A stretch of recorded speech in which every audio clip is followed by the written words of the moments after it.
नमस्कार. संध्याकाळचे 7 वाजलेत. आज महाराष्ट्र या बातमीपत्रामध्ये आपल्या सगळ्यांचं स्वागत. मी प्रसाद काथे. देशभरामध्ये सध्या असलेलं व्यावसायिक गॅस सिलेंडरचं संकट आता हॉटेल व्यावसायिकांच्या बाबतीत अधिकच गहिरं झालेलं आहे आणि याच कारणानं अनेक ठिकाणी अपेक्षित असा नैसर्गिक वायूचा म्हणजेच LPGचा पुरवठा होत नसल्यानं उपाहारगृह बंद होऊ लागलेली आहेत. आपल्यासमोर पुणे, सोलापूर आणि वर्ध्याची दृश्य आम्ही प्रातिनिधिक स्वरूपात दाखवतोय. त्याचबरोबर आपल्यासमोर आता वेगवान पद्धतीनं या संदर्भातल्या प्रतिक्रिया येतील.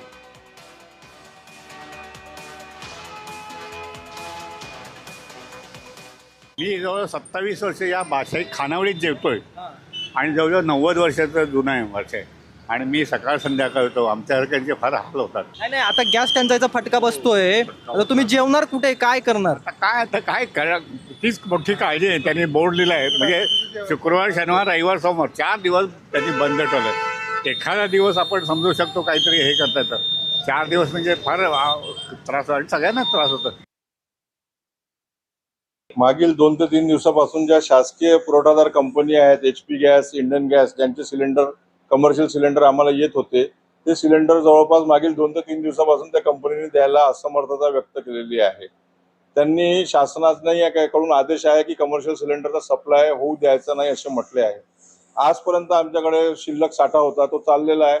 पण आता आमच्याकडे काही सिलेंडर शिल्लक नसल्यामुळे आम्हाला म्हणजे असं वाटत आहे की आता आम्ही रेस्टॉरंट पुढे चालू शकणार नाही. त्याच्यामुळे आम्हाला टेबल सेल आणि जो रेस्टॉरंटचा सेल आहे तो बंद करावा लागत आहे.